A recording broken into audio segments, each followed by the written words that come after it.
Ferme les yeux une seconde. Imagine une étoile si brillante qu'elle éclaire un chemin inconnu. 3 rois sur leur monture avançant dans le froid de janvier et les échos de chants qui résonnent dans une ville enneigée. Tu vois la scène ? Maintenant, ouvre les yeux, parce que ce tableau n'est pas un simple conte, mais une réalité vibrante qui, chaque année, transforme les rues de Pologne. Mais tu sais quoi ?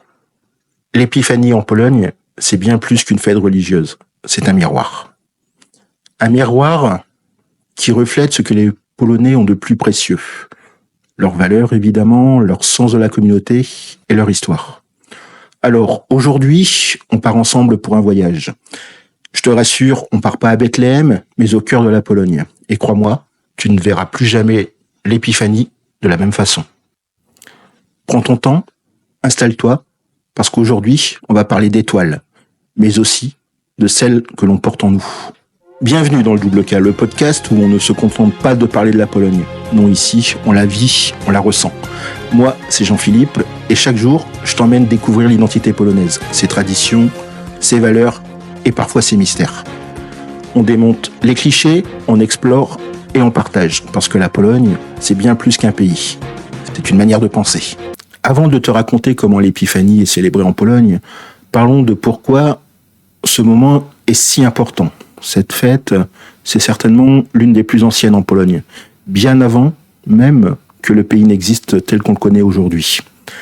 À une époque où les hivers étaient rudes, où la foi était souvent la seule lumière, les Polonais se réunissaient pour se rappeler un message.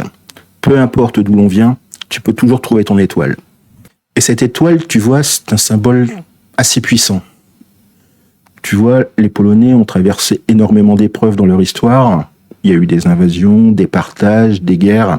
Cette étoile, on pourrait la considérer un petit peu comme un rappel qu'il faut toujours avancer, même dans l'obscurité. Et ça, quoi qu'on en dise, c'est quand même une leçon assez universelle, tu crois pas ? Alors, imagine ça. Les rues se remplissent de processions colorées, des enfants qui portent des couronnes dorées, des chants qui s'élèvent dans le froid. Et au centre de tout, il y a 3 hommes qui sont déguisés en mages. À Varsovie, j'ai eu l'occasion de suivre une procession immense où les participants portaient une étoile géante qui brillait littéralement. En fait, elle était simplement illuminée par des LED. Mais ce qui m'a le plus marqué, c'est pas tant cette taille du cortège qui rassemblait je sais pas combien, mais des milliers de personnes, mais c'est surtout ce que j'ai ressenti. Cette forme un petit peu de chaleur, ce qu'on appelle un petit peu la chaleur polonaise, cette hospitalité. C'est donc pas une chaleur physique, mais celle d'un peuple qui célèbre ensemble. Et toi ? Tu te souviens de la dernière fois où tu as ressenti cela ? Ce sentiment de faire partie de quelque chose de plus grand. Première épiphanie en Pologne, je m'en souviens un petit peu comme si c'était hier. J'étais alors encore étudiant et un petit peu complètement perdu dans cette foule. À l'époque, je parlais pas encore polonais. Donc j'essayais de deviner ce que les gens pouvaient dire, ce qui était inscrit, etc. Il y a une vieille dame qui m'a tendu un morceau de gâteau et m'a dit « Tu n'es pas d'ici, mais aujourd'hui, tu es l'un des nôtres. » Automatiquement, avec mon polonais à l'époque assez balbutiant, je savais pas quoi répondre. Mais à ce moment-là, j'ai vraiment compris ce que signifiait l'épiphanie pour les Polonais. En fait, c'est simplement un geste simple, c'est ouvrir sa porte et son cœur à ceux qui cherchent leur étoile. Évidemment, aujourd'hui, l'épiphanie a évolué. Ce n'est plus simplement une fête religieuse, mais aussi un moment où les Polonais vont se rappeler de valeurs fondamentales.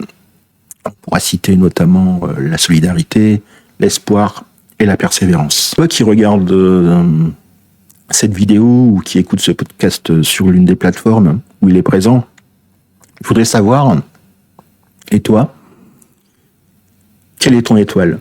Qu'est-ce qui te guide dans tes moments de doute ? Parce que, crois-moi, l'épiphanie, ce n'est pas qu'une tradition polonaise. C'est un petit peu un rappel universel qui, peu importe nos origines, on cherche tous quelque chose de lumineux. Finalement, on pourrait considérer un petit peu cette fête de l'épiphanie un petit peu comme une leçon.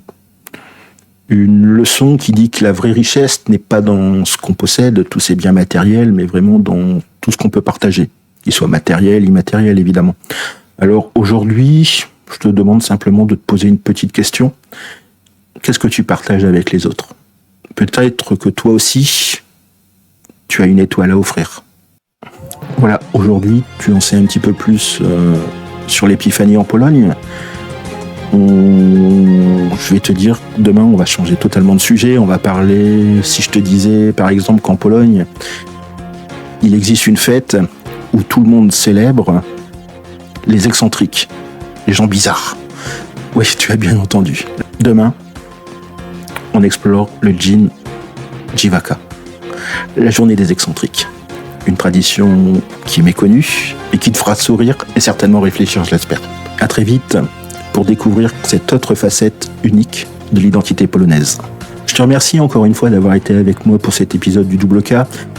Si cette étoile t'a touché, tu peux me laisser un pouce bleu, tu partages le podcast et tu peux nous rejoindre pour explorer encore plus de traditions fascinantes.